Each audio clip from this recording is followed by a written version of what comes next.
pyramid was built.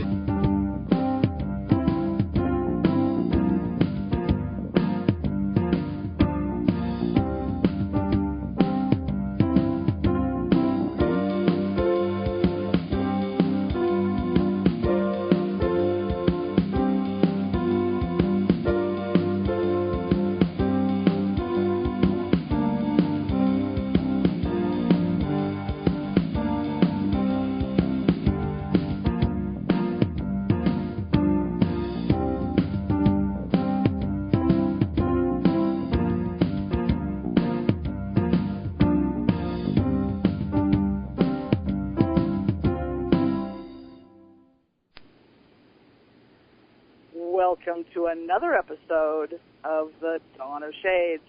I'm your host, Gia Scott, and today is June 22nd, 2010, and this is episode 414. More about this program and the guests that have provided us with such fascinating conversations can be found on our website, www.exogenynetwork.com.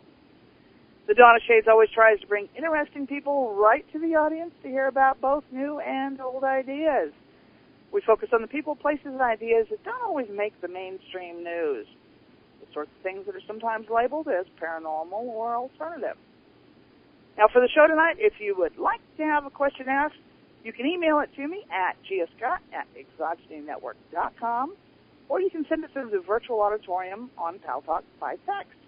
I do monitor the email during the program, so if you are listening outside of the virtual auditorium and would like to have a question answered, please email it to me, and I'll ask it for you.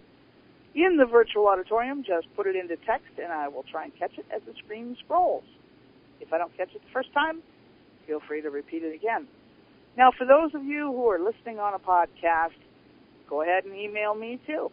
I'll try and get your questions answered for you as well. Excuse me. Now, for those of you who like to feel connected, I am on Facebook and Twitter. You can link to me there. There is also a Dawn of Shades fan page on Facebook, and you can look for that too. And for the readers and foodies, check out the articles and blogs. You can find some material that interests you. Now, tonight's guest is a man who has devoted himself to the pursuit of the unknown in a very literal manner. Unlike many in his field, he focuses on a methodical collection of information and evidence other than fuzzy photos and anecdotal stories. When the hoax in Georgia a few years ago was hitting the headlines, this was the first man I was interested in talking to, as he's a Georgia native who originally began his search for Bigfoot in the mountains there. Today he calls the Pacific Northwest home, and he's still in pursuit of that elusive creature we call Bigfoot. So, Matt, we have not had a chance to talk recently, so let's start off with you introducing yourself to the audience, and then I'll find out what's new in your world. Excellent. As Gia said, my name is Matt Pruitt. I have been a Bigfoot researcher for a little over 5 years now, closing in on 6 years. Actively, I've been a expedition organizer, field researcher, and investigator for the Bigfoot Field Researchers Organization for a little over 3 years now. And I moved to the Seattle, Washington area about 2 years ago, and have really been enjoying the Northwest, and have still been active on the East Coast. I've been back to Georgia about 6 times for Bigfoot-related things since I've lived here, and have luckily also had the opportunities to go to British Columbia and Oregon and Utah and some other really cool places since I've been here as well. So it's been a lot of fun, and I've had a lot of interesting things happen in the field and met a lot of interesting people. So it never gets old, or at least has only continued so far to get more exciting. Yeah. You know, a lot of people, when they think about hunting for Bigfoot, they think you have to go to the absolute back of beyond, the wildest places in North America, places where there are no people, where there's no signs of civilization, etc. Is that true? There are very remote places that make perfect Sasquatch habitat, but these things are very adaptable. A good example, another living thing that you could compare this to would be black bears. I mean, you have black bears in the Everglades of Florida, you have them in the Yukon, you have them in Alaska, and very often you have them in many people's backyards, and they'll be, very close to heavily used recreation areas. And the same applies to Sasquatches. The difference being that Sasquatches are much more rare. They're not. Their numbers are, a fraction of the numbers of black bears in America, in North American continent. But, you really don't have to go into the most remote places on the continent to find evidence of these things or to have encounters with these things. I mean, very often they're very close to rural agriculture, very close to people's properties, right on the outskirts of some small towns and some larger ones as well. Some of the better evidence that has come out in support of this species really doesn't occur that far from human populations. So, again, there's a lot of food in those areas, too, and these animals are very opportunistic and very intelligent, and they'll exploit human food sources from time to time in various parts of the continent. I really like the remote locations. That's the most fun. The harder they are to get into, the more fun they are. But truthfully, no, you don't have to go to those places to find sign or spore of those animals. Uh-huh. As a teenager, I grew up in northwestern Iowa, which is like agriculture everywhere. There's a lot of lakes, marshes, rivers, ponds, and so forth and so on around. But it's very civilized. I mean, the roads are laid out in an actual grid, barring, some watery obstacle. And even then, the roads pick up on the other side, and everything's in a grid. Now, as a teenager, one time when I was coming home, I just swore I saw one run across the road along the railroad in front of me. Is it possible? Do they live in areas like that, too? Well, I'm not familiar with that area in particular, and I know we talked about this previously. What I would do, we have a Google Earth layer at bfro.net, which is our website.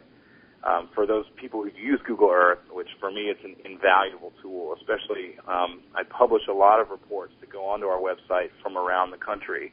And so, without the ability to fly to those places and see them, some of them in Google Earth, the imagery is impeccable and it's really useful. So, that being said, sightings that we publish, if they don't have a sensitive location, i.e. they're not on a private property, we'll post to this Google Earth layer so that you can open Google Earth and you can see, we have little footprint icons that show where the incident happened. One of the things that we do in our logging of reports is to,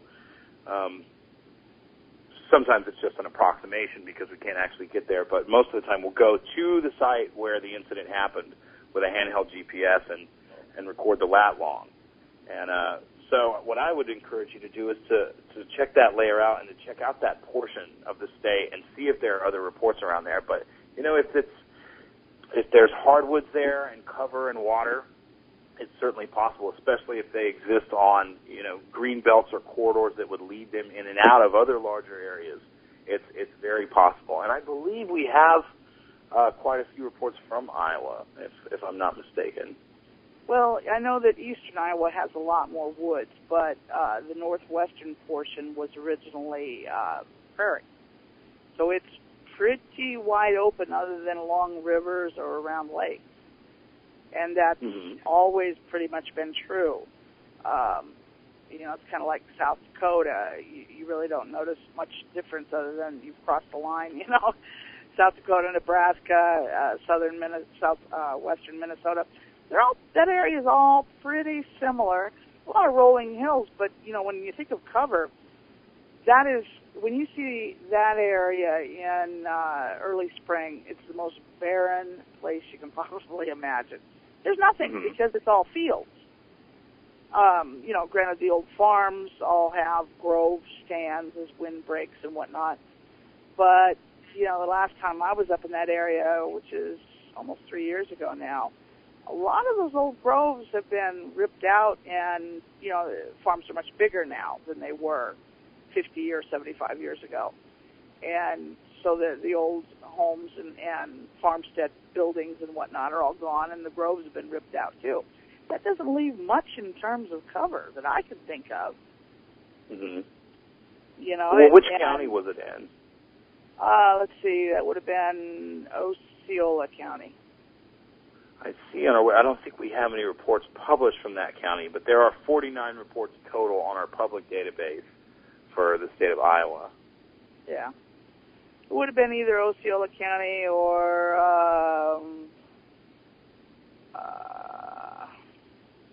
Silver Lake County. I don't remember what the other counties were. It's been a long time ago now. But yeah, I'm trying to remember. Dickinson County, that was the other county there.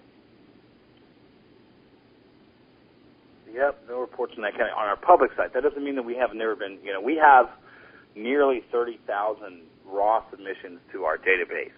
Now, that's not to say, a lot of those are jokes or, obvious hoaxes or, people giving us like an intended comment, things like that. But, there's a lot of data in there.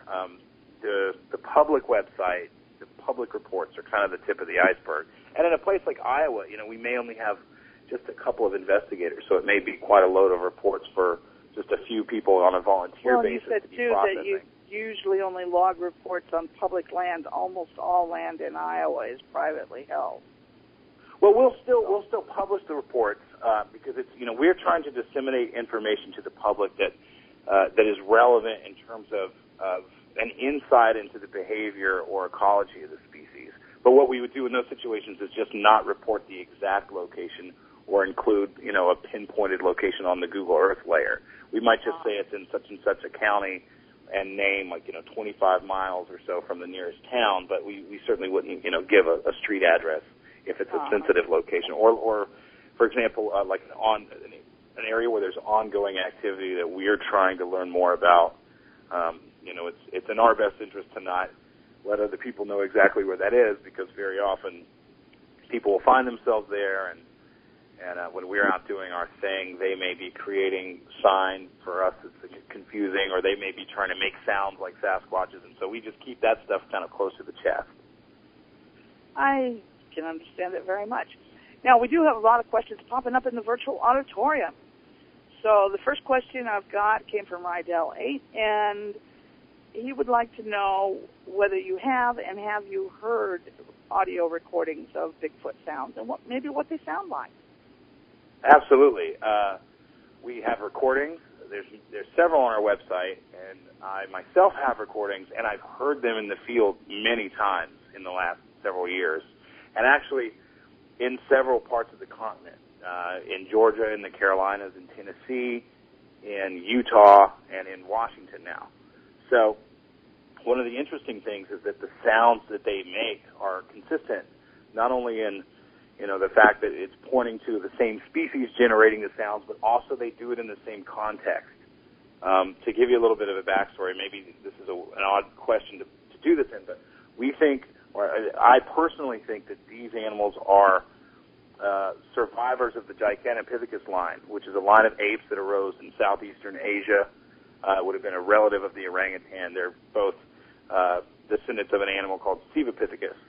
Gigantopithecus was the largest terrestrial ape that ever lived, or just the largest ape that ever lived, and we think that that's what people are seeing, are either descendants of that line or another species in the Gigantopithecus genus. The fact that they make the same sounds across the continent in the same contexts, whether it's in the Appalachians, the Adirondacks, the Cascades, the Olympics, the Rockies, that tells me that that's an extremely ancient behavior. It must have existed in the species before their dispersion across this continent, so it probably emanated in Asia.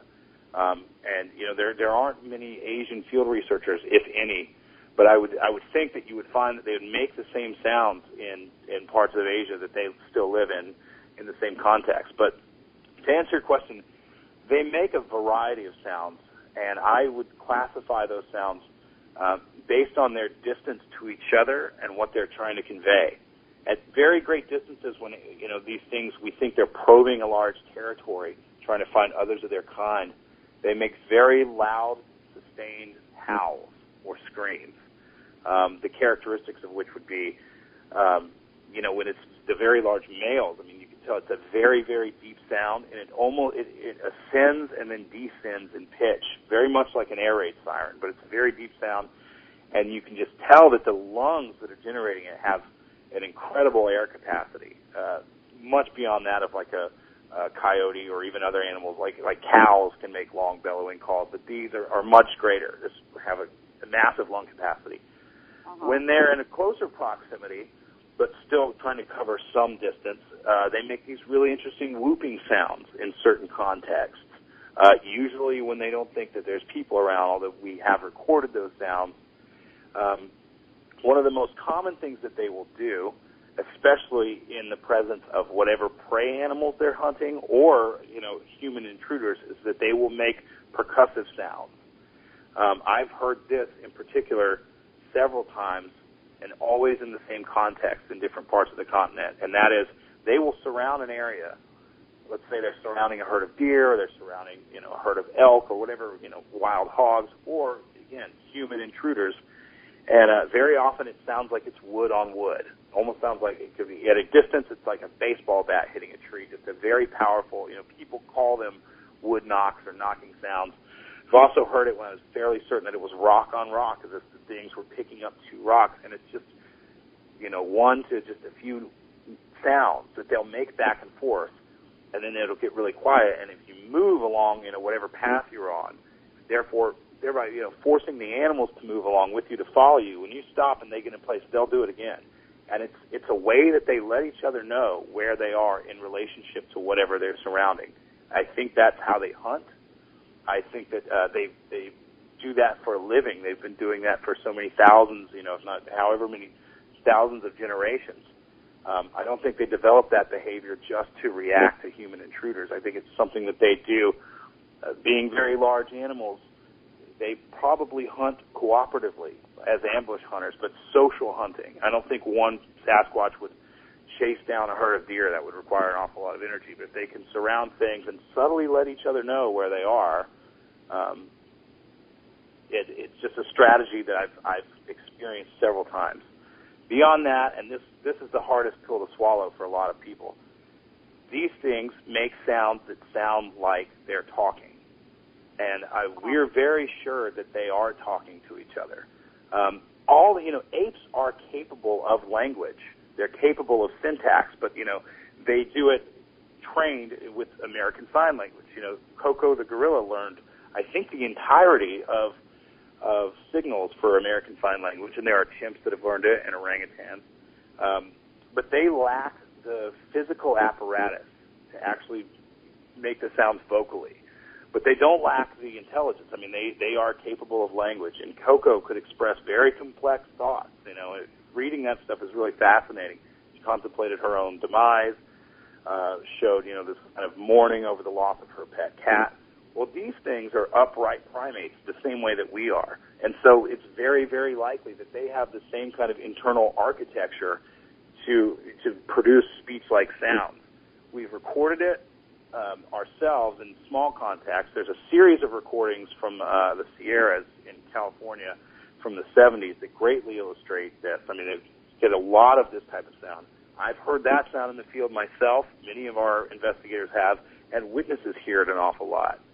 I'm very confident that they can transmit information to each other vocally, and I think that's part of the reason they're so successful, is that they can tell each other complex thoughts like things about humans and how to avoid humans. It may be, proto-lingual. It may be a very, very primitive language, but recently there's been an individual named Scott Nelson who was a cryptolinguist for the U.S. Navy for, I think, 12 years. And basically they would, take transmissions and decode them, and he would study speech patterns. And even, enemy forces very often would fabricate languages just to use in wartime. And it was these guys' job to kind of crack the code and figure out what they were transmitting. He studied the Sierra tapes, and he's very confident. And in fact, he's just published a paper recently, and they're in the process of publishing a book. But he said he's 100% confident that it is a language. So that's basically the gamut of sounds that they'll make to each other. Uh-huh. Okay, well, we have questions popping up fast. Let's see. Before we go any further, though, would you tell everybody where your website is? You said you had recordings there, and several people are interested in recordings of hearing what they sound like. It is www.bfro.net. Stands for the Bigfoot Field Researchers Organization. And right there on the front page, there's a tab on the left-hand side, and as you scroll down to a little section called Departments, there's video clips, photos, and sounds. a lot of the sound recordings are there, and you'll see one on there that says 1994 Moaning Howl from Columbiana County, Ohio.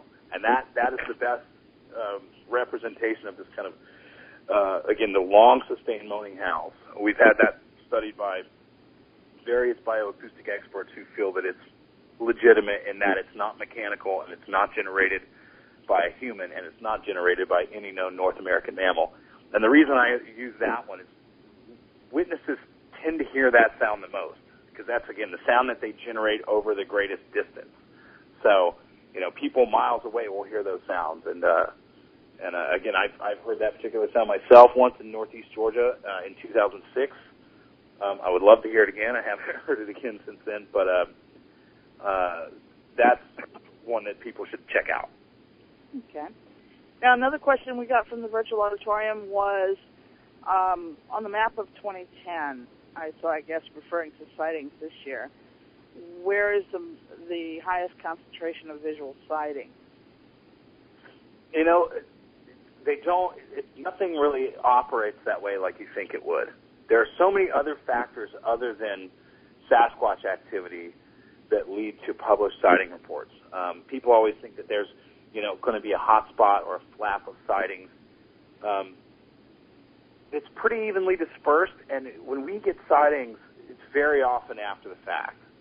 I mean, very rarely do we get a sighting within like a day or two. Usually these people see something, they try to process it. They slowly realize that they can't talk to law enforcement or the media or their friends or family, and they start to search out information online, and typically they'll find us and report things then. To my knowledge, in 2010 so far, there hasn't been a single area that's been really active. But there's always constant activity in various mountain regions, again, like the Appalachians. Here in Washington, there's always new sightings coming in or new track finds. And again, it's a lot about human activity, too. I mean, these things are doing what they do and surviving the way that they survive and living this lifestyle year-round. But there are certain times of the year when people are more active or where there's more people in certain areas. To have a report, you have to have a human witness. So I think the kind of influx of reports has a lot more to do with what humans are doing than it has to do with what Sasquatches are doing. If that makes sense. Yeah. It makes absolute sense. So I suspect, like during hunting season and during the summertime with outdoor activities, you get more sightings. Absolutely. Well, there's an interesting thing that happens too that I still haven't. I have my mental jury is still out on. The area that I focus on in northeast Georgia, and I still focus very heavily on this area and go back there several times a year. The sightings seem to occur very close to rural homes in the cold months. And, you could speculate that, they're coming closer to people and they're exploiting more human foods as the vegetation has died back and as many of the wild edibles aren't available. But at the same time, in those cold months, no one's going out. It gets dark much earlier and people aren't venturing as far into the mountains and they're not out fishing in the wintertime. I mean, yeah, there's some people that hunt. And so the question is, are they really coming closer to homes during that time, or is it that those are the nature of the sightings because of what the people are doing? And I do think it's a bit of both. I mean, I do think that because the edible vegetation is reduced and, other food sources are reduced, that they are more likely to come down closer to homes and exploit human food. And also, I mean, I think that they have a tendency to come down from high elevations in the winter, even in Georgia where you don't get a lot of snowfall. I mean, I say that. I was just back there in February and endured a few snowstorms. But just avoiding wind. When all that vegetation is gone, the wind just rips through the mountains, and it's, that's very taxing on an animal's, the ability for an animal to regulate itself thermally. So I think there may be a draw for them to come down into lower elevations in the valleys and escape some of that wind. But so if that answers your question. Okay. Now, another question we got was, as with humans in general, are male Bigfoot voices more deep and female voices on the higher scale, or is there any difference that you know of? It seems to be that way. And you would expect that in their physiology. Well, let's put it this way. Gigantopithecus was the most sexually dimorphic ape species that ever lived, meaning that the males and the females are of different sizes. You see this in other ape species, like, silverback gorillas, like the very large males are just much larger than the females. They have a bigger bone structure, they weigh more, they have more room for muscular attachments, and we know that about Gigantopithecus too. That also is correlated by sighting reports and also by track finds. I mean, people see very large males that range from like 8 to 10 feet tall, and I really do think that they are capable of achieving heights of 10 feet. There's bits of evidence that we've seen that leads us to believe that that is not unreasonable. That's probably the upper range of their height, but it does happen. Females generally, the thing is with females, they usually have very visible large breasts, like you see in the Patterson-Gimlin footage, so it's easy to visually identify a female. Are usually not reported as any taller than 7.5 to 8 feet tall at the most. Also, when animals grow, we've seen tracks that we're able very confidently to say are from full-grown individuals. And we'll see these tracks that get up in the upper register of like 18 inches, and they're very broad and they're proportionally broader, and we think that's the track of a full-grown male. And we'll also see tracks that seem to be of fully grown adults, that bear scar tissue and wear and tear to the foot itself that top out at like 15 inches. And so that would be presumably a fully grown female track. For example, again, the Patterson-Gimlin film subject, that animal left tracks behind, and those tracks are photographed and cast, and I actually have a copy of some of those casts. So just physiologically, the males are larger, so they would have a deeper cavity, deeper chest cavity, presumably different vocal cords or larger vocal cords, and I think much like us, upright primates with the ability to speak, they probably do have deeper voices than the females. And the Sierra sounds, again, kind of reinforce that concept. Mm-hmm. Okay. And another question we got from the virtual auditorium was whether or not the palms of their hands are hairless or are they covered with hair? They seem to be hairless. There have been impressions left, including one in Oklahoma that was on the roof of a car, where the thing put its hand on a car to stabilize itself, a parked car, actually, in like a bit of, not really a junkyard, but it was navigating through some piled up things, and there was a car there, like I think that was immobile, a broken down car, and it put its hand on the roof, supposedly, it interpretively to stabilize itself, and it left an impression. And there have been a few handprints. There was one from Fort Bragg, California, that occurred a very long time ago. There's a few casts of handprints that have been where the hand has been placed into mud or dirt or sand, and none of those show any hair flow pattern. They show what seems to be skin ridge detail and friction ridge detail. And also the Patterson film, you can kind of see the palms of the hands, and they seem to be hairless, much like the other apes. Okay. Well, that makes absolute sense. So going back to the sounds they make, many of us, when we go out, especially in the summertime, we go camping, we may well be in Bigfoot country, whether or not we are in search of Bigfoot. What kinds of events would somebody who's camping in an area where Bigfoot happens to be, what would they, what kind of an encounter or experience would they have as a result of occupying the same territory? Well, it all depends on the context. I mean, for the most part, they avoid people seemingly at all costs. It's as if they're hiding for their lives. It's as if they kind of behave as if they're always being hunted or pursued by humans, which is very interesting, and we can talk more about the relationship between humans and Gigantopithecus in Asia, or at least, early humans and pre-humans. Very often, it's happened on our expeditions. A lot of witnesses report this.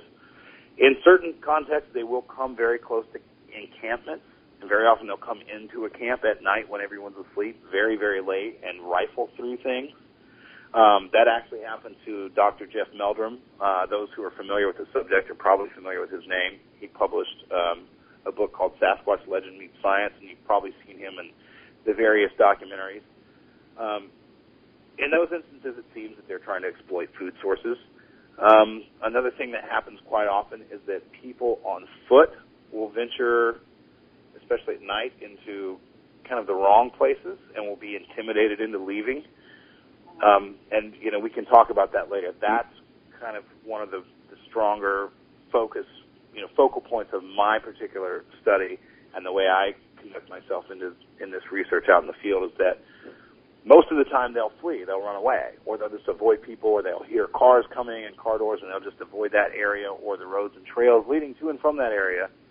But there are these instances where they will be very confrontational with people. Now, they don't step out in the open. They never expose themselves in these situations. They don't step out and scream and beat their chests. And, you know, it's not like the horror movies you see, but they'll stand, you know, within a tree line and scream and break branches in a menacing way, push over large trees. They'll throw rocks very often. And it seems to me that in those situations there's some reason for them to occupy this area. And if it's a small enough group of humans, like just 2 or 3 people, and especially if they're on foot, they're not near a vehicle or tents where they may have weapons or lights, these things will be bold and they'll intimidate people into leaving. And, you know, it always works. No one, you know, I mean, we try to sit through that stuff, and, you know, those are the situations where we try to get footage very often. But, you know, in terms of just the lay person, they don't sit through it. It always works. They always leave. And to kind of go a little bit deeper into that, you have many, many places across the continent, wooded wilderness areas that Native Americans considered evil or haunted. You know, and they had names for Sasquatches and names for, you know, Bigfoot in all the different languages of these tribes, you know, based on their kind of geographic location. And they would name particular valleys or even sets of meadows or creeks after these things. And I'd be willing to speculate that it's because they had these types of encounters there. And then again, you know, as you had European settlers coming into North America, you have a lot of places called, even in Georgia, I mean, you'll find these names all over North American wilderness. But in Georgia alone, there's like the Devil's Den and Hell's Hollow and the Devil's Courthouse, these places where the devil lived. And if you lived in a primitive society, whether Native American or early European, and you ventured out into an area and something started screaming and rocks were thrown at you and things are being broken, I mean, you would think you were dealing with something that was pretty evil or demonic or devilish.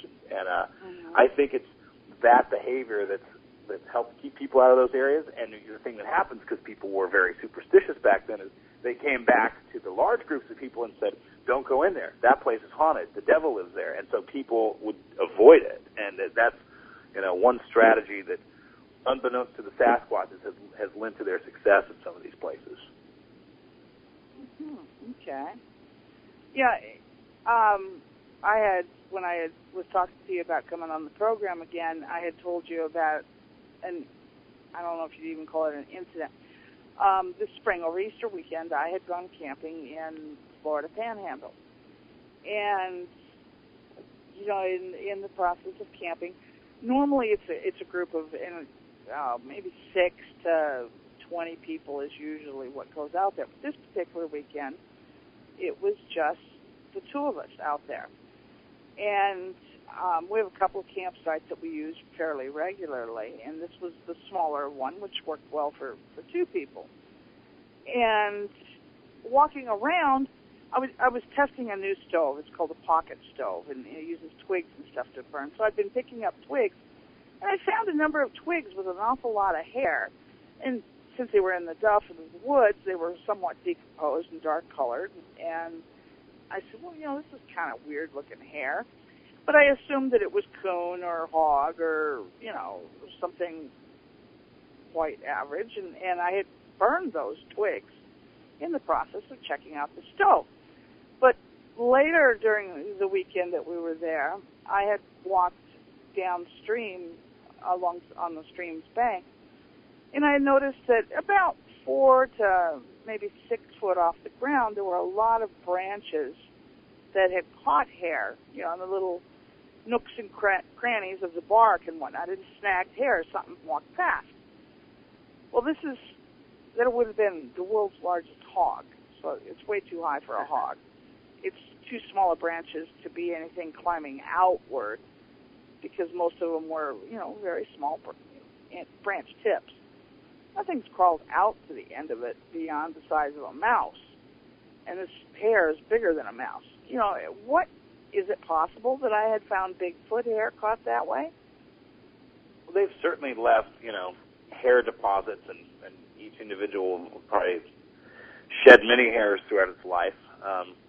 They would be the rarest animal on the continent. So the likelihood is it belongs to, a number of other animals, but it's always possible. One of the more deceiving things is that there are lichens and various other plant matter, one of which that comes to mind is nicknamed Old Man's Beard. And it's a plant fiber that looks and feels exactly like hair. Mm-hmm. And I know many people, including myself, I've seen it and just your heart stops. Oh, my God. And then you take a look at it. Oh, you realize after I'd, been shown what it was and been taught about it. So it's certainly possible. I mean, the thing to do would be to find a microscope and look at it yourself and compare it to. There's several collections online. We have a collection on our front page of pictures, microscopic images of what we think are Sasquatch hair samples. Uh-huh. And then we also have a collection of other various North American mammals to compare it to. Typically, though, the value of hair, it's a very valuable thing to find for one's own experience, especially if it seems to match all the characteristics of purported Sasquatch hair, but it's incredibly difficult to get DNA from hair, and especially to use very, very strong primers to even try to get DNA. If there's so much of a human skin cell that was breathed onto the sample or blew in from the wind, the very strong primers will pick up on that. And so there's this kind of double-edged sword there, was if these things are very genetically close to humans and it's a pure sample, most scientists will say, oh, well, this appears to have been contaminated. And if it is contaminated, then they'll say it's contaminated. So the way that we study hairs, and we meaning, the Bigfoot community or the scientists that are assisting the Bigfoot community, would be to do a morphology study. They look at the kind of morphological aspects of the hair, and there are some interesting characteristics. I mean, they all have worn tips. They've never been cut. These things don't get haircuts. So they're very similar to human hairs in a lot of ways, except they have very, very worn ends, and they seem to have no medulla, which is kind of the spongy center mass. And in a way, that's a lot where a lot of the DNA lies. A lot of the genetic material lies in the medulla.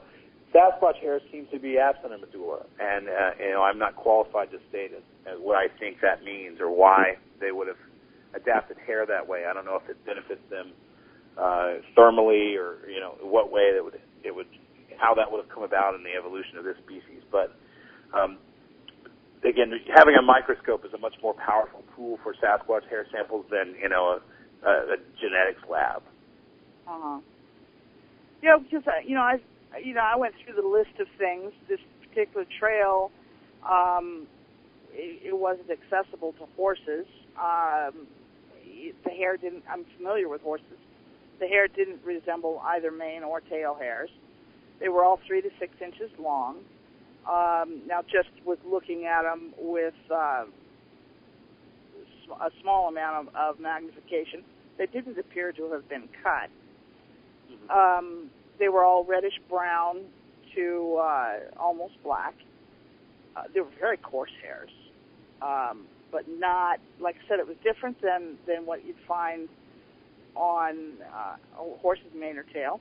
The first thing I thought of was, well, elk have like this mane hair, and it can be that long. But there's no elk in that part of Florida. Sure. There was no sign of any other animal. There were no tracks. There was no feces left behind. I know there's deer, but deer aren't that big there. Deer typically Sasquatch hair is not coarse. The samples that I've seen, not only photographs of or online, but I've seen 2 samples, one from Tennessee and actually one from Alabama that was featured in a documentary series about Sasquatches. I've seen those samples in person, like held the physical samples, and they were very fine. It was very much, kind of like human hair. This was definitely coarser than my hair, and it was not as coarse as a horse's mane or tail. So it's possible that it could be bear hair. But, wild hogs do have incredibly coarse hair, so it would just depend. Like I said, if you had access to some kind of microscope, especially when a lot of them will take digital photographs. I mean, that's what we encourage witnesses to do now, by the way, for people who are listening. Well, at the time, I assumed it was just some animal that I wasn't thinking of. Okay, there are bears in the Florida Panhandle. I've never seen any. I didn't see any sign of bear. There was no scratch marks, the typical stuff you see when there's bears, visiting in the area. In addition, we've never had another animal come into camp to raid. Now, granted, when I'm there, I usually have my dog, and when it's a group of us, that's always intimidating. But the hair was 4.5 to, probably 6 foot off the ground. It was all above my shoulder. The lowest ones were, right there, and, almost eye level, and on up to about 6 foot. Now, for a hog, how in the world did he get up there? Certainly, yeah, that would be an interesting question. And, bears can achieve those heights when they're standing on their hind legs, black bears. Right. And they'll climb trees as well, depending on the girth of the tree, the diameter of the tree. But, again, what I would encourage, and especially for those listening, if you think you found hair, find access to one of these microscopes that takes digital photographs, because you can send those photographs to, and I believe the people's addresses are right there on our website in the section about hair samples. And it's much easier than, collecting a sample and trying to send it through the mail or drive it to various spots in the country. If you can just email these digital photographs and they can take a look at it and say, yes, this looks possible, or no, it matches this animal. And then if it's possible, this person would probably be willing to... I'm actually incredibly curious whether I make the trip or not. A number of people are planning on being in that area over the 4th of July, so I'm going to give very specific directions on where to go look and see if they can collect a sample for me. And it's always, when there's a number of indicators is when it's the most exciting. Like if there's hair in tracks, or if there was a sighting in hair, or if there's hair and people heard characteristic sounds, et cetera. But, yeah, it would be possible if an animal walked through that the hair could stay and survive through various types of weather, whereas, if it rains, it might kind of destroy the tracks or whatever kind of physical sign the animal left on the ground. Yeah, well, as you know, the Gulf Coast gets a little bit of rain now and again. Certainly. And of course, along the creek bank, you're going to have a lot of water, especially during heavy rainfall. And this was a really small game trail. As far as me moving through it, I was continually battling branches in my face, which is how I noticed the hair, because I wasn't looking for anything like that. I was just being nosy. I tried walking the creek bed itself and had stepped into quicksand and wasn't real thrilled with that. And so I decided that, maybe staying on dry land was a good idea. And like I said, this is a very small game trail, very faint. There was a lot of growth, in and around. And so, these little skinny branches off these trees and shrubs were hitting me right in the face. And anything else that would have gone through at my height or higher would have also. And, maybe at about 20 yards, the trail just completely vanished. There was no more trail left. So, I'm going to have to go back there and see. And I know people who have camped there, for the last 20 or 30 years. They've never seen anything. Everybody knows there's bears out there, but nobody has a bear encounter, and so forth and so on. Wildlife encounters in general are rare occurrences. I mean, I would have to sit down and calculate how many hundreds of days, and I've only encountered 2 bears on foot. Now, I've seen a few from the road when I was driving, but in terms of ones I've seen out in the field on foot, I've only seen 2. After many, many, many days and, collective however many thousands of hours out there. So, again, it's a rare occurrence, and it's a very cool occurrence and a very kind of fortuitous one. I happen to be deathly afraid of bears. I did have an incident over 10 years ago in Arizona on the Mogollon Rim. We had been standing on the edge of a canyon, and throwing rocks over the edge, trying to make them land in a pool of water down below. And this is a very high canyon. And I saw something black coming up the canyon on the floor, canyon's floor, and I was, we're way up high. This is a speck. You're trying to identify something that's about the size of a small ant. And walking on the flat, I couldn't figure out for sure whether it was a cow, an elk, or what. And that's what I was assuming, is that I was looking at a lone elk or a cow or something, until it started up the canyon wall. And then the movement told me what it was. It was a bear. And this particular bear must have been really ticked off because she actually chased us. It was probably a sow bear that was well known in the area for her belligerence. And anybody who's familiar with Jeeps and bad roads, a bear can run 35 miles an hour. You can't drive that fast in a Jeep. I had to get everybody into the Jeep and then start down the road, and our maximum speed was probably 10 miles an hour. And the end result was that she got within probably 50 yards of us before we got to a point where we could drive a little faster. But I have to admit, the reason I own Red Dog is because she was originally got as a bear dog. I am deathly afraid of bears. Well, there are Sasquatches in the Mogollon Rim there, and there was an expedition there, a BFRO expedition in April of 2006, and there were incidents that happened, but these guys found this really interesting cave, and I believe it was it's below the lip of this huge plateau, like 8,000-foot plateau, and it seemed that a lot of soft materials had been brought in by hand. There was a lot of soft grasses and things like that inside this cave. It wasn't a very tall or deep cave. There had been a sighting near there the previous year, and there were even tracks that were cast out of there.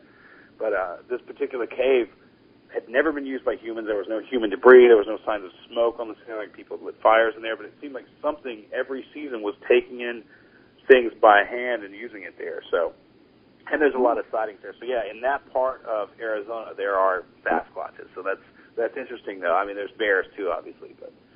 Right. No, I used to spend, when I lived in Arizona, I spent a lot of time camping on the Mogollon Rim. If anybody's ever been there, that whole region, I mean, the rim itself is impressive, but the whole region there it's beautiful, it's wild, it's a great place to go, And we spent, for years, it was probably 30 or 40 weekends out of the year, we would be out on the rim somewhere. So we did spend a lot of time out there. I have to admit, I never had an encounter with anything that I didn't know what was. Mm-hmm. But I did experience, a lot of people don't realize that our brains are hardwired to, when we see an image, we immediately try to match it up with a known image. And on occasion, our brains will mismatch. Because one night we were camping, and I was camping with my kids. I did not have a gun. I never took a gun with me. And at that point in my life, I did not own a dog. So it's me and the two kids. And we had wolves in the area.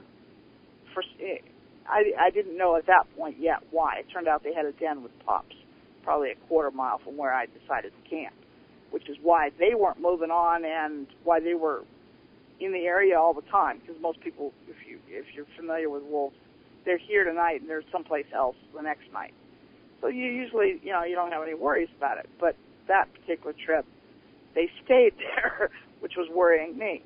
And my daughter is a diabetic, so she would get up a gazillion times during the night to go to the bathroom. Because of the wolves, I didn't want anybody going outside alone. And so I woke up one time, and I look out the tent window, and I see something dark. At that time, I had a light yellow-colored vehicle, a pickup truck.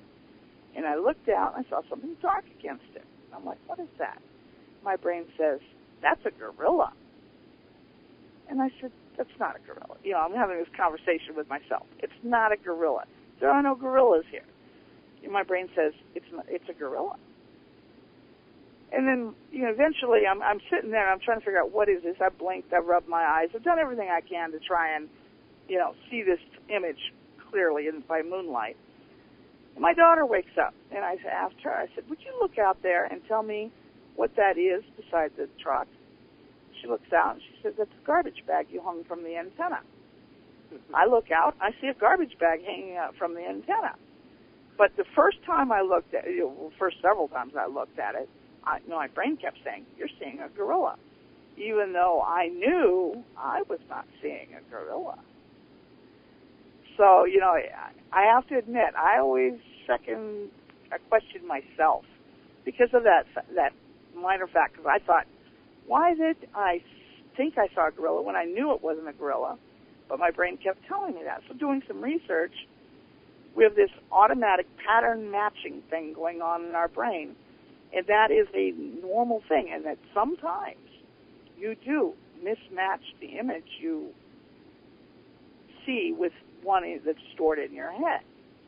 And that happens with sound events, too. I mean, very often people will, you know, hear a sound and they'll attribute it to something else. And it also happens, especially when you're intently listening for sounds, if there's any kind of white noise, your brain will look for the sounds that you're expecting to hear in the ambient noise. And so, you know, when we do expeditions, and myself, when I do, you know, small group outings, you really try to avoid windy places, whether it's raining or rivers, because I can't tell you how many times I've sat there in the dark and you're relying on your ears, saying when there's rainfall, and your mind starts to think, is that movement in the brush, or is that rain hitting things? Or did I just hear a very faint, distant vocalization, or is that... So it's just best to kind of avoid all that. But yeah, it's kind of like a Rorschach image. You know, we call it Rorschach audio as well. That same kind of... you know, and I have to admit, I rely a great deal on my dog to distinguish the various noises. She hears much better than I do.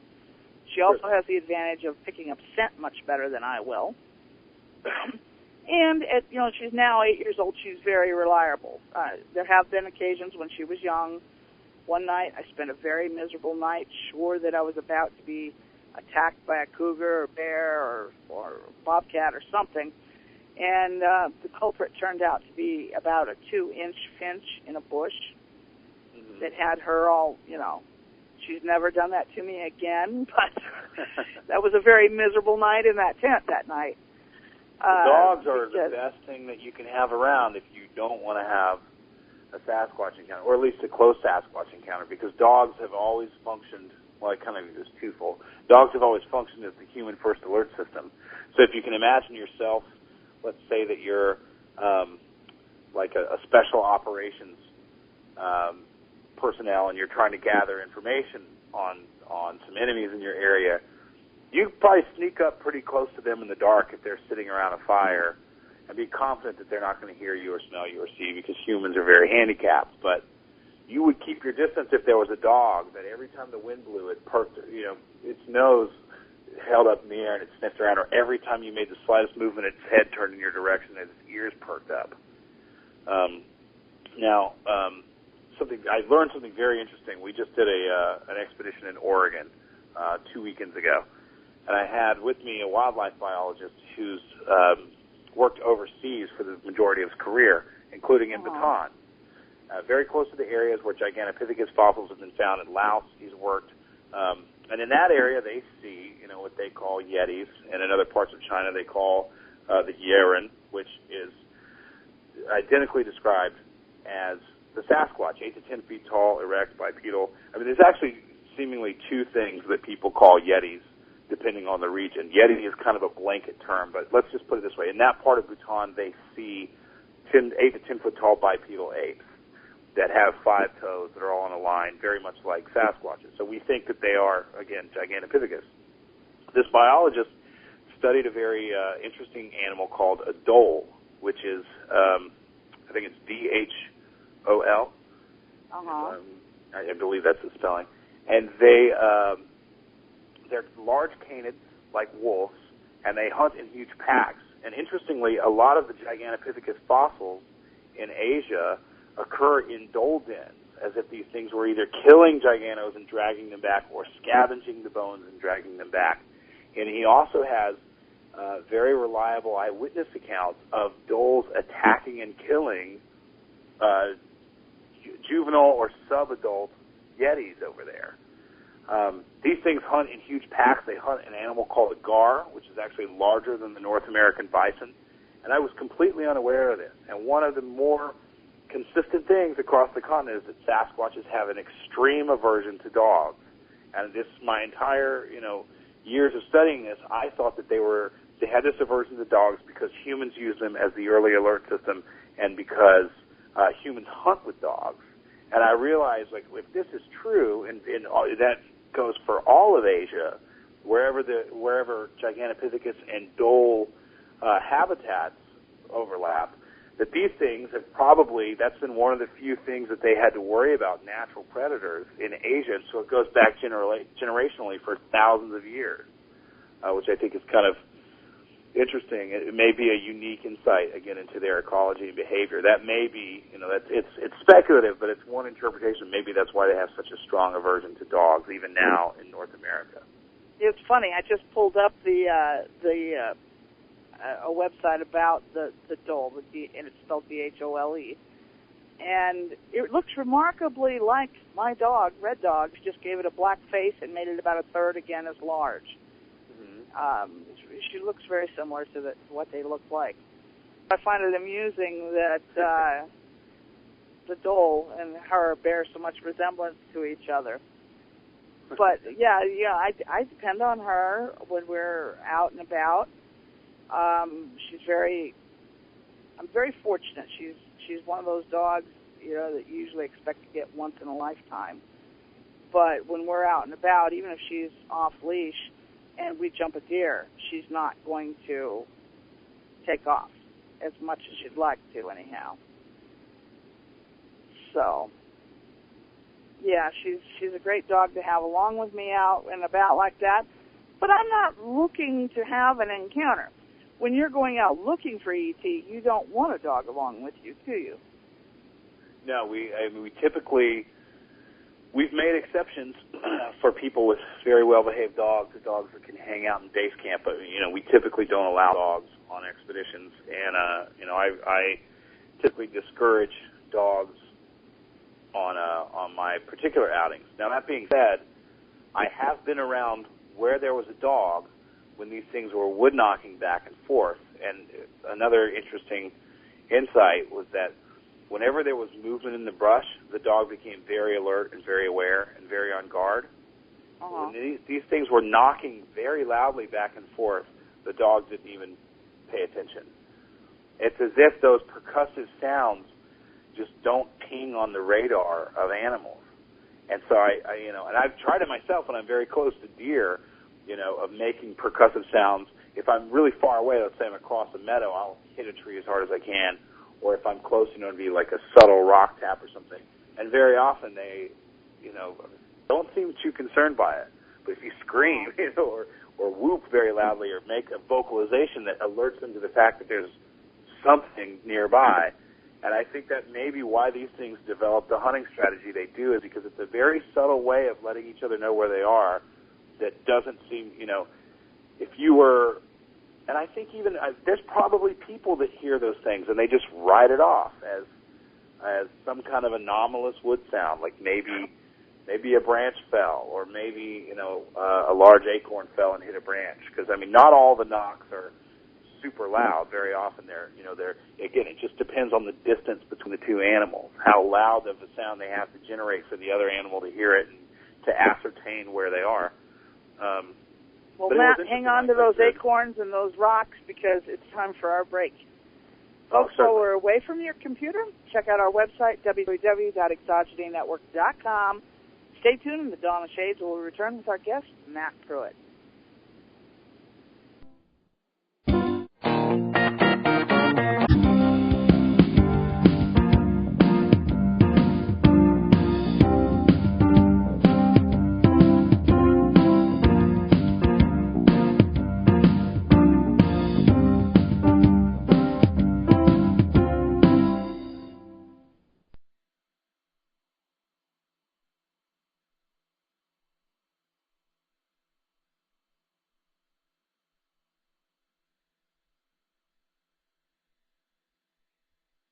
jscott.com.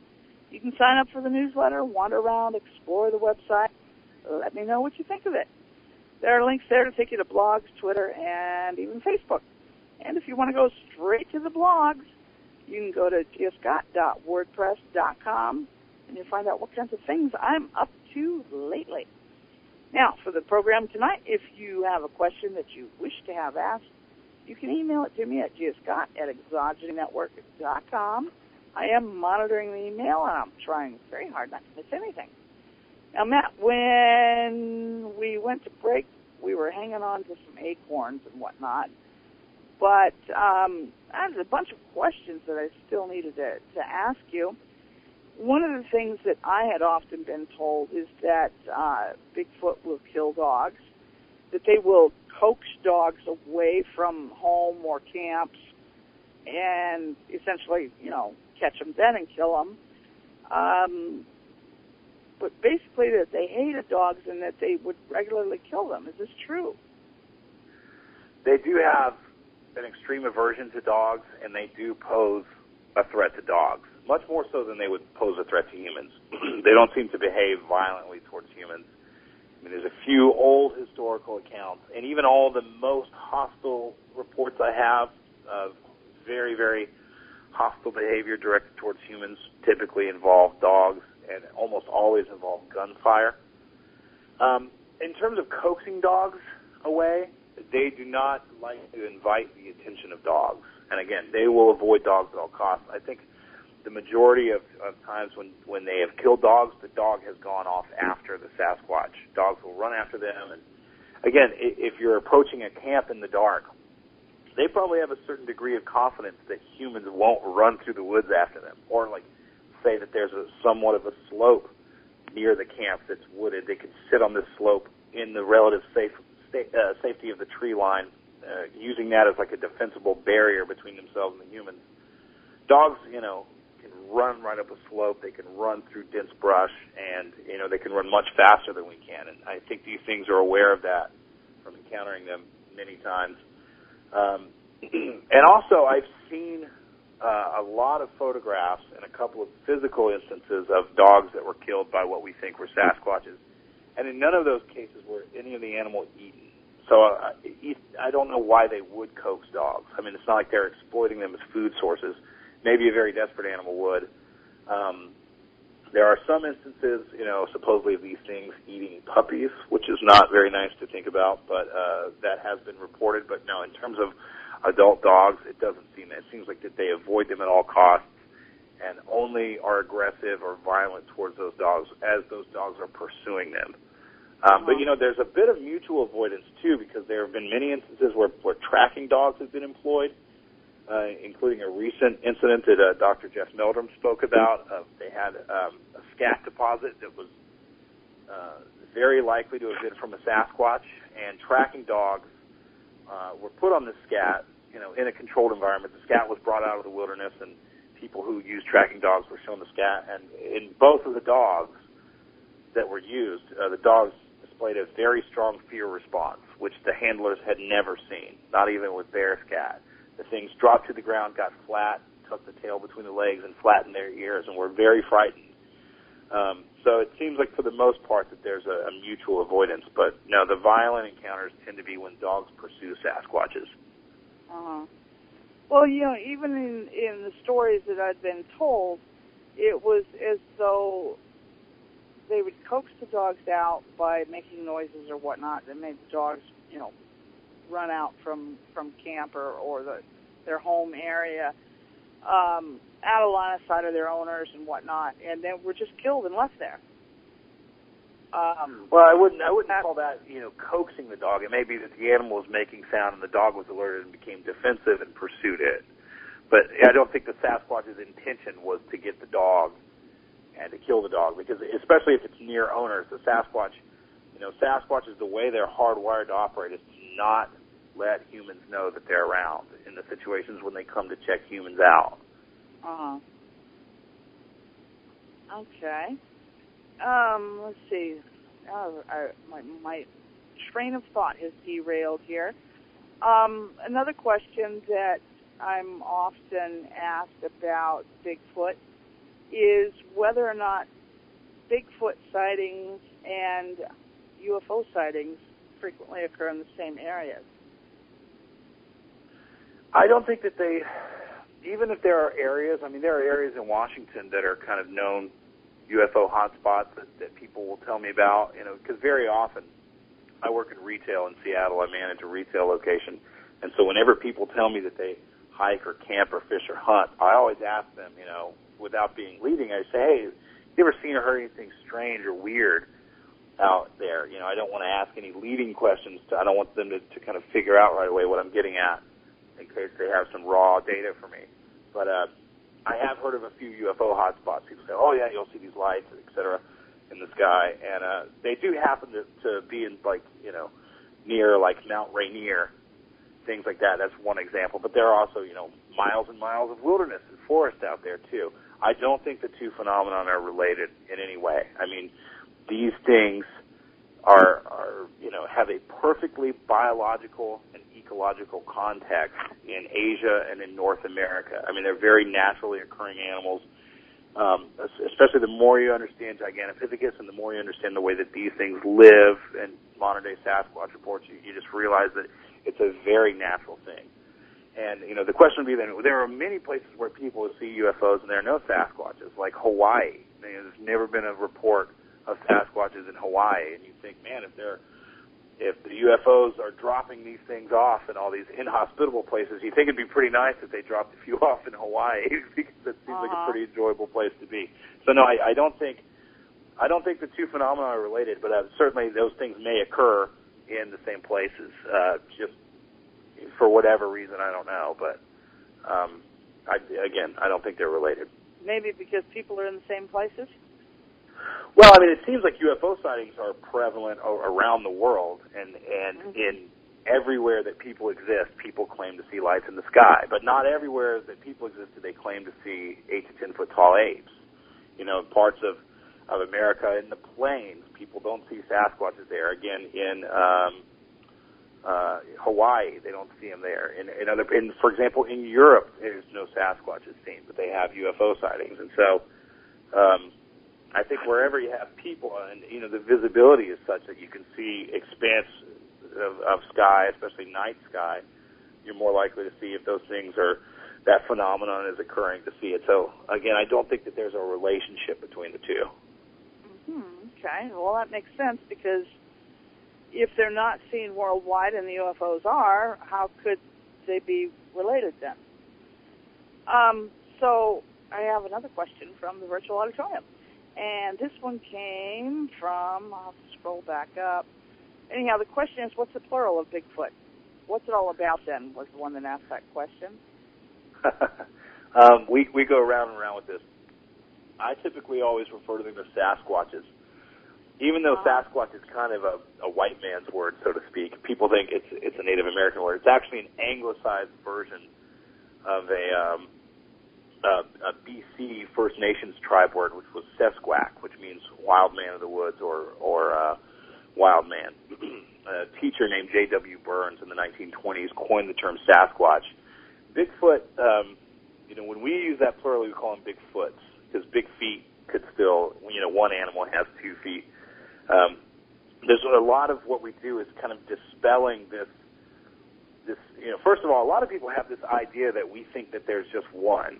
And Bigfoot kind of refers to, it harkens back to this tabloid character. And so when you talk about, I look for Bigfoot, people are reminded of this tabloid character, and they think that I'm out pursuing this cartoon monster that there's just one of. So that's a very loaded term. It comes with a lot of baggage. I mean, that's the word that was used when you would see, Weekly World News and these, horrible trash publications that were in grocery stores for many decades. And that's the context in which most people saw the word Bigfoot, was from those headlines on those covers of those magazines. So I guess the plural of Bigfoot would be Bigfoots, but when I tell people that I study Sasquatches, it kind of immediately introduces them to the fact that there's more than one. And, again, a lot of what the BFRO does is to demystify this concept that, these are not people who are claiming to see cartoon or tabloid monsters. These are people who are having modern-day observations of an animal that was thought to be extinct, which, again, was Gigantopithecus. Mm-hmm.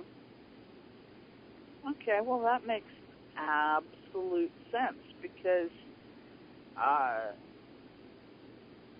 you're dealing with something new, so it makes sense for the people who work the hardest to prove it and keep the hoaxes out of the equation are the ones that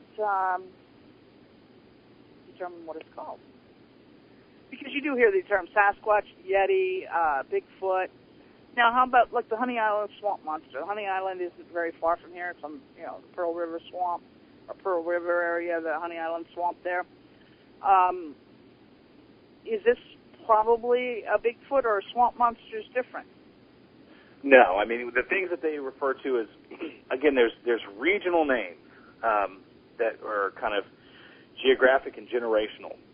Because before the advent of mass media, people would see these things, they had no context for what they were seeing, and so they would come up with a certain name for it, and they didn't know. For example, in Georgia, they used to call them wild men or mountain devils, or very often they call them boogers. Booger is kind of like a southern derivative of the boogeyman, and so they call them woolly boogers, mountain boogers, swamp boogers, monsters, wild men.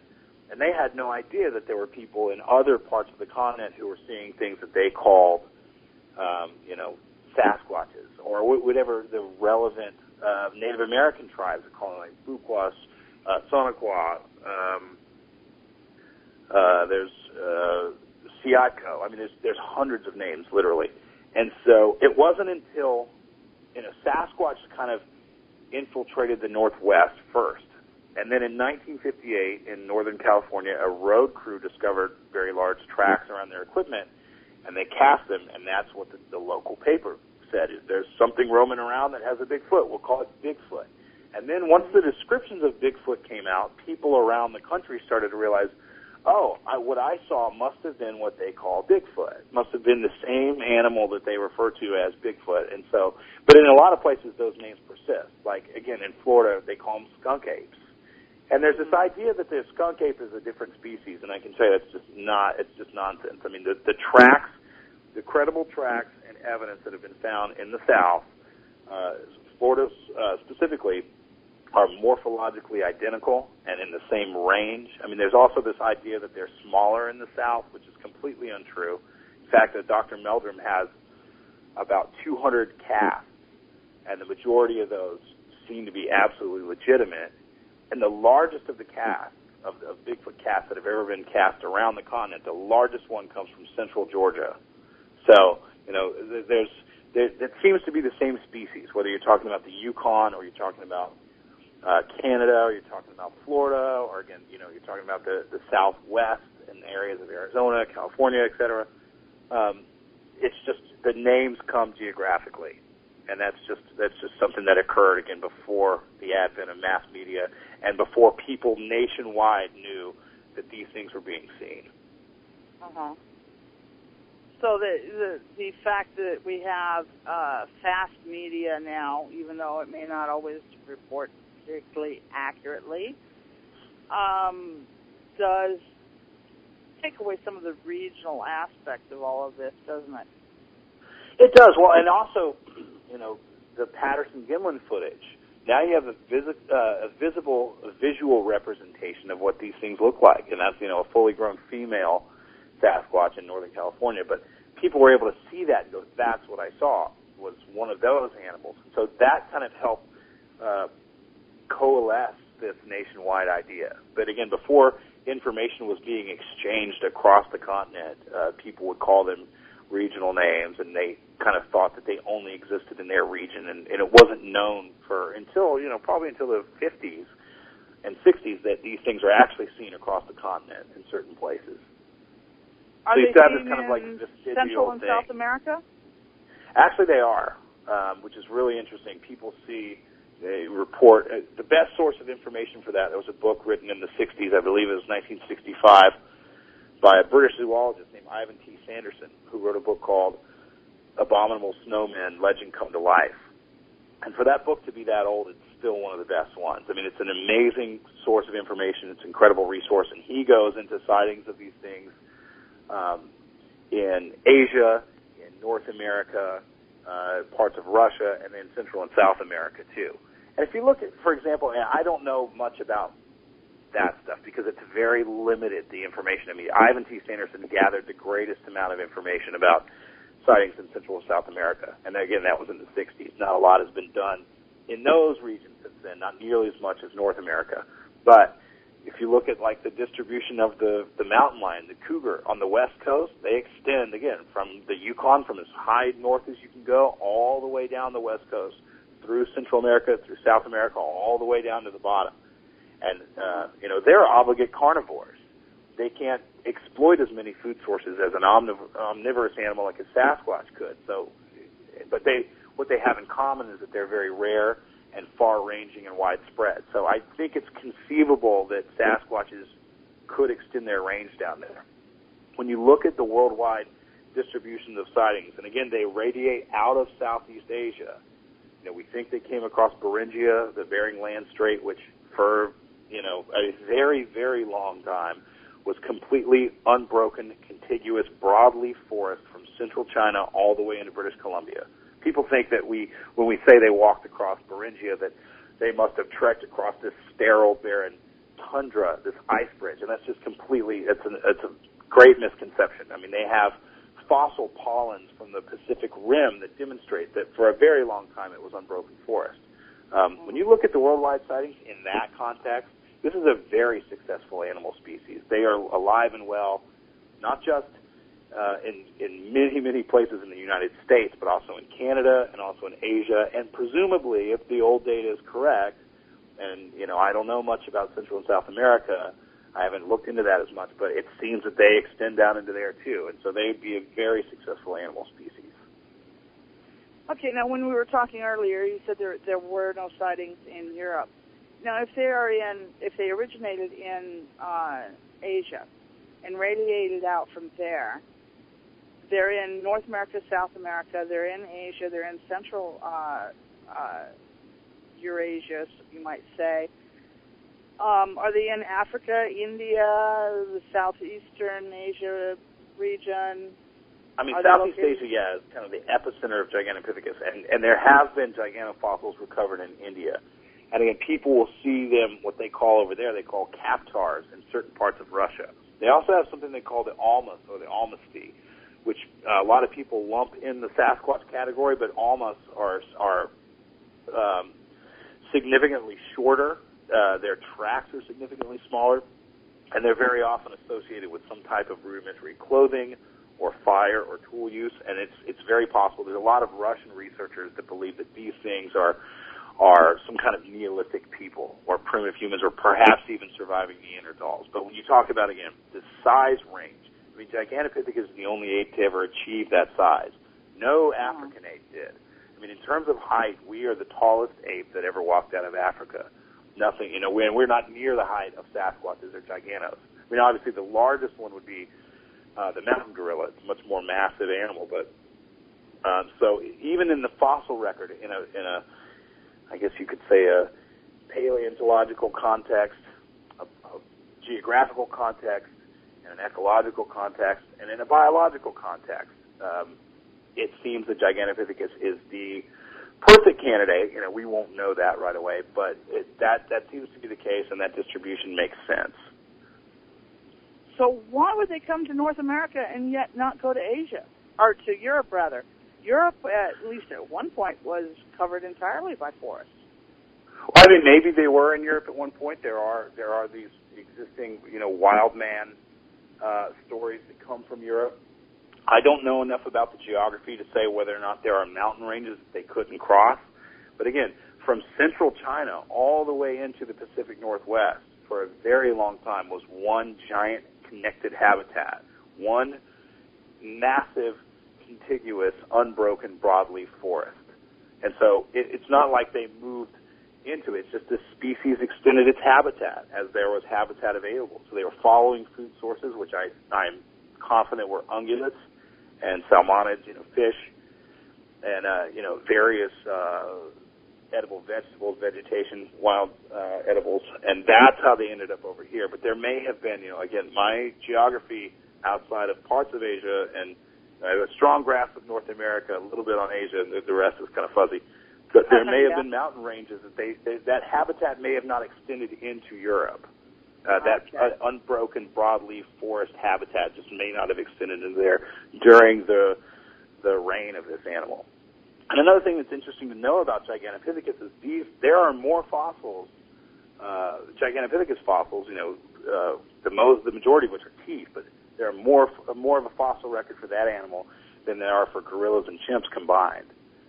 And so we know that there's successful species and that they, very likely still are. Uh-huh. So in terms of the modern Bigfoot or Sasquatch or Gigantopithecus or whatever you want to call it, what do they eat? They are generalized omnivores. They have been seen eating a great deal of things.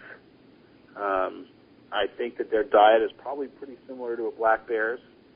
And one of the interesting things to point out is that they live in places that they seem to share habitat with black bears. Again, you're talking about a very adaptable, large omnivorous mammal. But they have much smaller numbers. So if you have an area where you have, hundreds of black bears, or even like in Northern California, I think there's like 35,000 black bears. I'd have to look that up, but it's an insanely high amount. And then you have a few Sasquatches.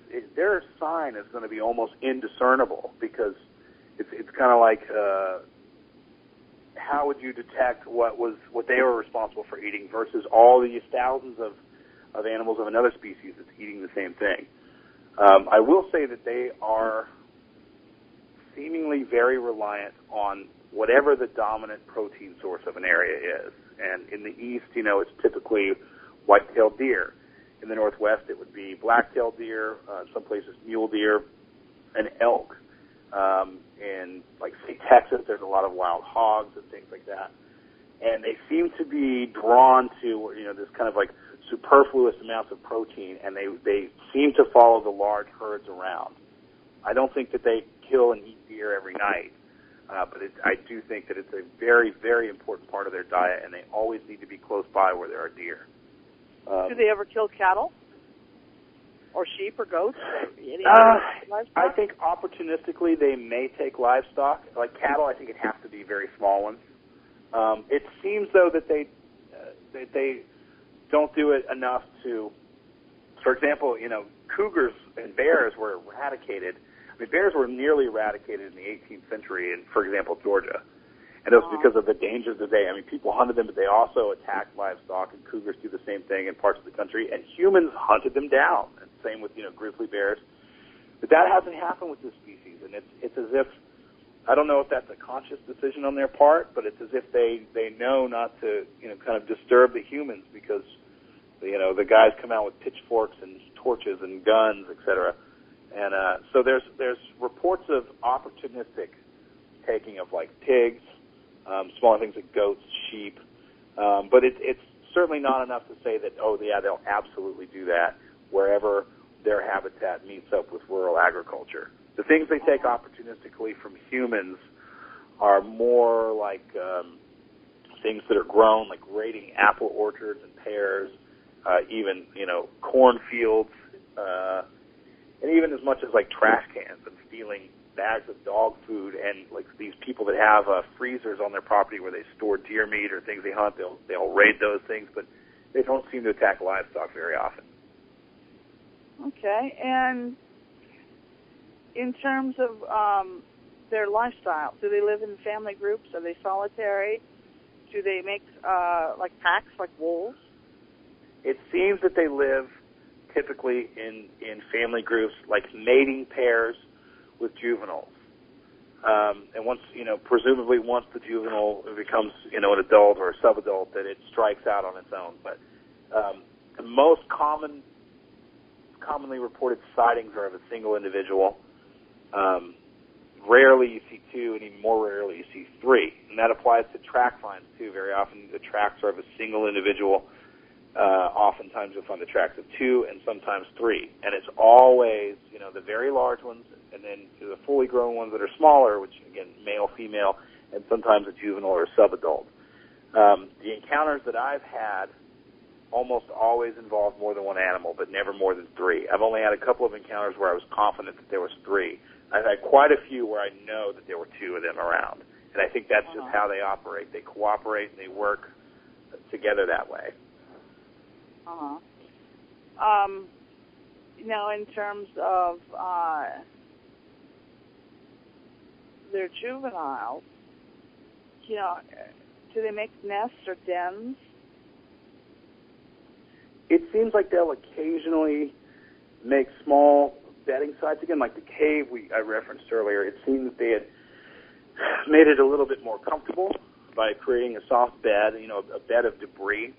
And we see instances of that, but they don't seem like they're used for more than a night or 2. I mean, these things are very nomadic.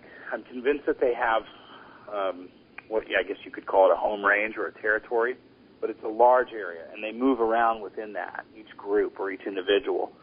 But you'll very rarely find them in the same place for more than a night or 2. And I think that's just the caloric demands that are placed on the animal and the fact that deer move the same way. And so for these things to follow the herds, they have to constantly be moving. And then here in the Northwest, they have to kind of operate around the snow line as the snow falls, they're driven further into to the valleys like the other animals. If they made these dens or nests and lived there, even seasonally, we'd find a lot more evidence because we'd know reliably where to go. And the other interesting thing is when we do find those areas, especially when they're associated with the sighting, that's one of the kind of pitfalls of chasing reports, especially if a Sasquatch has been spotted by a human in an area. It seems like they avoid that area for quite a long time. They won't stick around. Typically they won't stick around, especially if they know that a human has seen them. If they've had some kind of interaction, they won't stick around. Okay. Now, I've had other people claim that they put out food for them and that they take it and eat it, and it'll typically be things like apples or peppermint candy. Things like that. Have you had any experience with that? Absolutely. Well, there are situations that people have described that we call habituations, where people have created an incentive for the animal to stay around, and they've treated the animals with, kind of sympathy, compassion, very warm and welcoming attitude, and so the Sasquatches tend to become a little less threatened. There's usually not that much direct interaction. It's mostly like people leave out food, come back, the food is gone, and there may be tracks. They're not handing the food to the Sasquatches. There's one particular case in Kentucky that is being documented. It has been being documented for 5 years. It's a very hush-hush thing. It will see the light of day. That project it's very involved. It's more involved than I could even go into, but. So we know that happens on occasion. In this one particular instance, they were able to get footage and document it, and ongoing footage for several years. Now, that being said, in terms of my own experiences with that, one of the more interesting and compelling encounters I ever had happened in 2007 in a place in northeast Georgia, and it was a scenario where we had entered into a very deep, remote area and made a lot of kind of provocational sounds, a lot of the times using sounds that they make.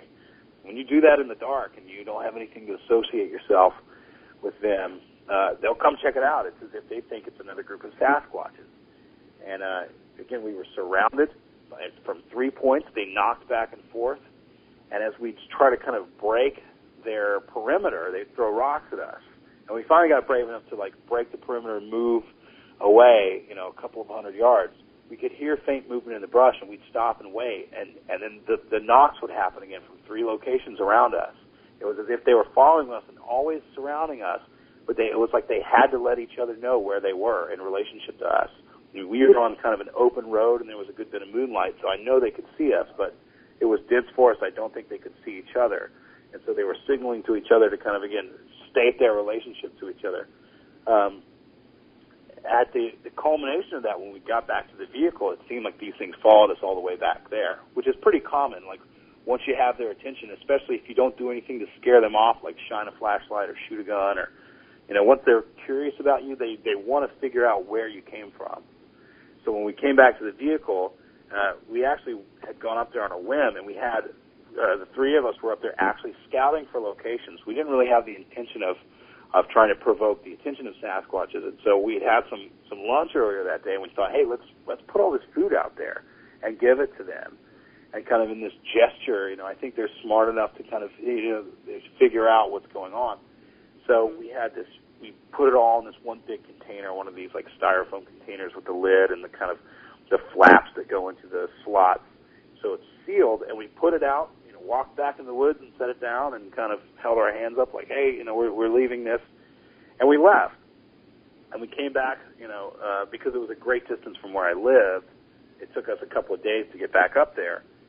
And there sat the container, still closed, but all the food was gone. And there were no claw marks, and there were no bite marks, and nothing had chewed it open, and no bear had pawed it open. Something had opened it and taken the food and closed it back.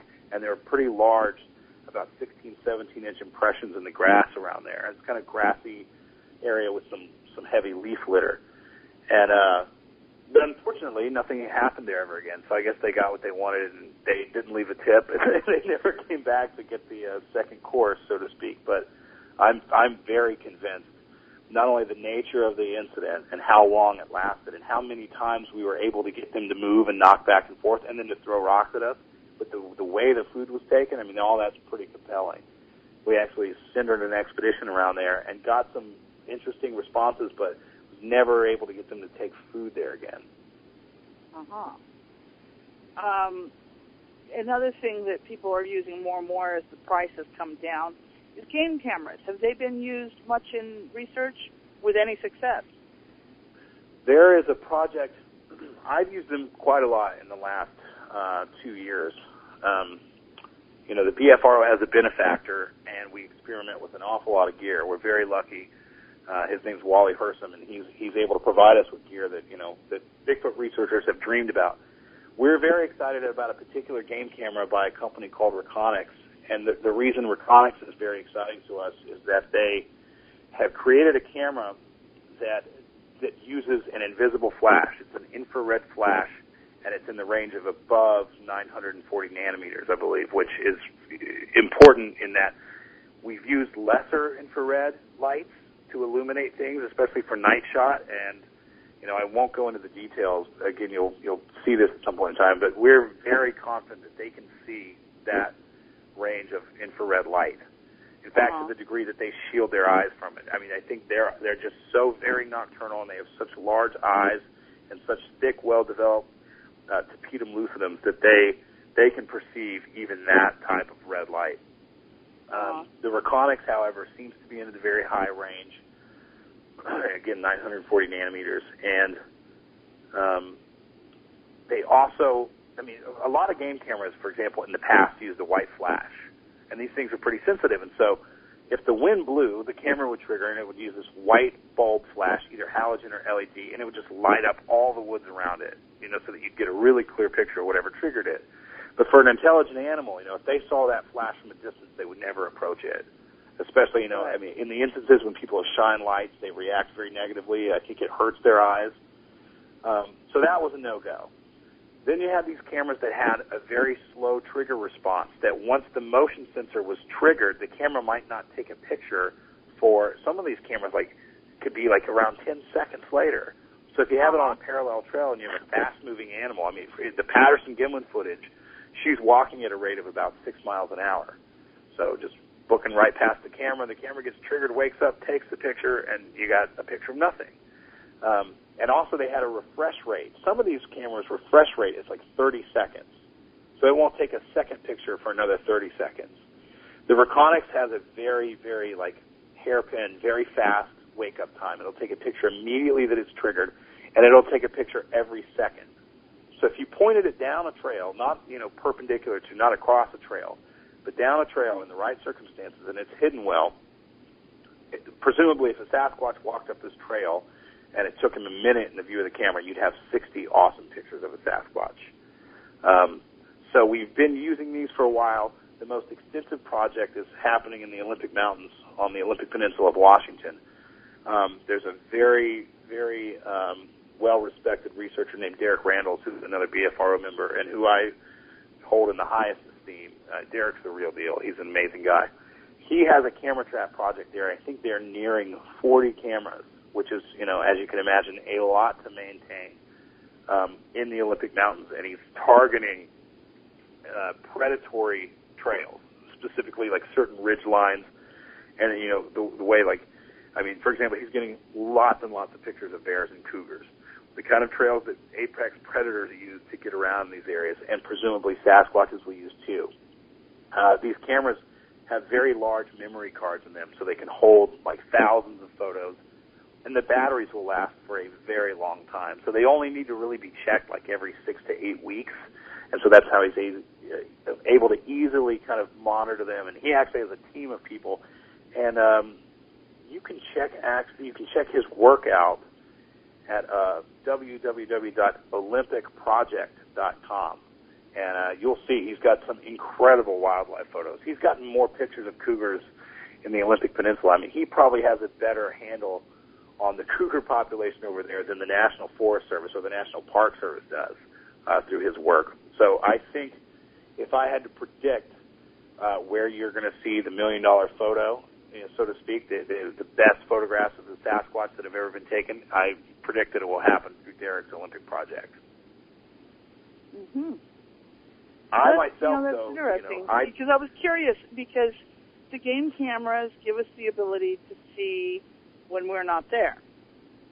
But, I had researched them, and the problem is, there again, that lag time between triggering the motion detector and the camera taking the picture.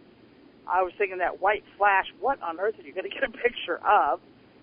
And then, too, how many animals actually see the infrared flashes?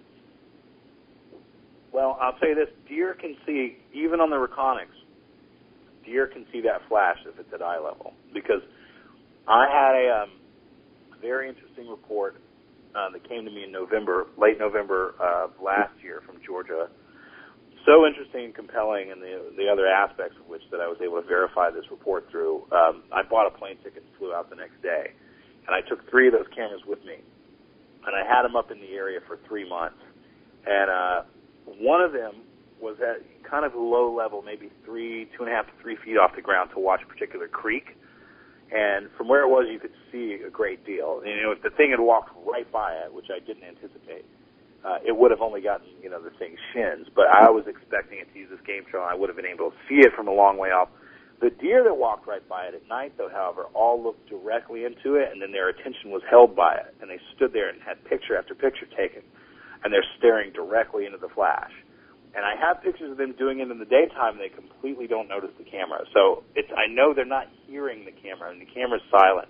There's not a shutter, it's not taking a photograph to film. It's all digital. Right. But at night, if the deer was close enough, they could see that flash. So now I have all these other reservations, like perhaps Sasquatches could see it. So my strategy now, and it's a strategy that's adopted by the BFRO, so it's certainly not my idea, but this is what I've been doing now. It's something that several BFRO people have been working on. Is again, going back to, we're talking about the fact that they will visit campsites and visit encampments. I've been putting the cameras in camp amongst other man-made objects. Or, I've even gone to the lengths of strapping them to the brush guards of my car and pointing the car at the tents. Because in the right situations, in the right context, very often they'll come into camp at night when people are asleep, like we talked about. I think if they saw these things flashing attached to a vehicle or on a picnic table with many, many, many other man-made items, it wouldn't be nearly as off-putting as it would be out in, a deep remote area, essentially in their turf. Whereas they might expect there to be all manner of flashing and beeping things in human encampments, which I'm sure they've seen many times.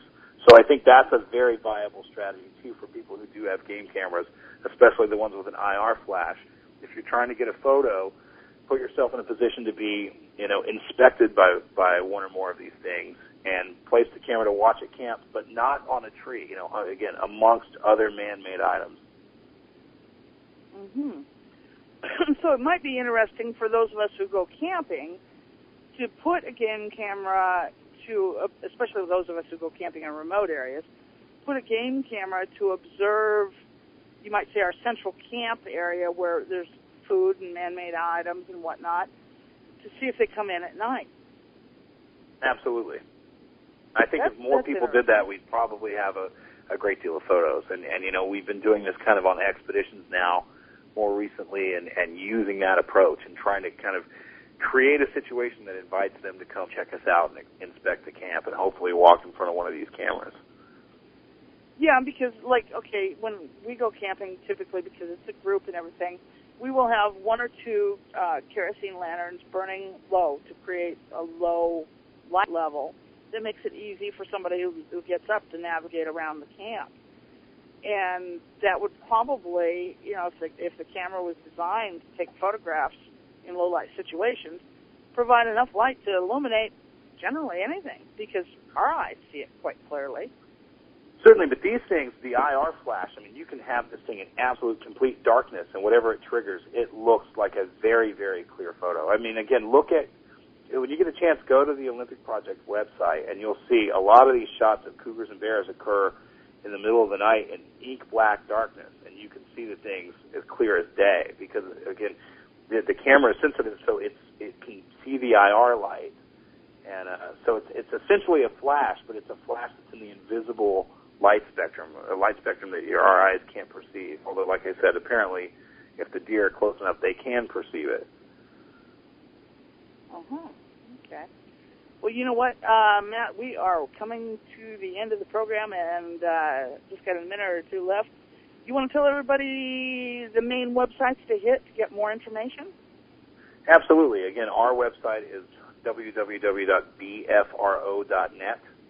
And even there on the front page, there's a link to Derek's site, which again is www.olympicproject.com.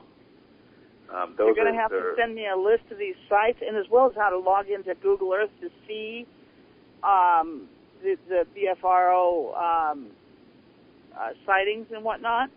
And I'll go ahead and put it up on your page on our website, too. Excellent, yeah. Most of the things you would want to find will be right there on our front page of BFRO.net, including the Google Earth layer, including the hair analysis. There are links to, again, video and sound clips, the pertinent books and DVDs that people could buy to learn about these things, and again, modern day, the most recent sighting reports as well. Okay. Okay, well, there is a link to BFRO right there on Matt's page. So if you're wanting to go check that out, go to www.exogenynetwork.com, mattpruitt.aspx, and that will take you straight to the page. If you can't remember all that, just go to Exogeny Network, look down on the left-hand side for Matt Pruitt's name, click on that, and take you right to it. And you got any last things you want to tell anybody before we go off the air? I'm just always thankful to be on the show. This is my third time, and it's always a great pleasure. Very much enjoy it. Yeah, it's a lot of fun when we have you come on. Folks, we have run out of time once again. Matt, I want to thank you immensely for joining us tonight and being such a great guest. Thank you for having me. Folks, I've enjoyed the program with Matt tonight. I hope all of you have as well. And that you found it provided plenty of food for thought and more illumination for your personal journey towards truth. Join us again next week for another episode of The Dawn of Shades. Sure to be another fascinating conversation with our guest. With that, we are out of time. I'm your host, Leah Scott, and good night.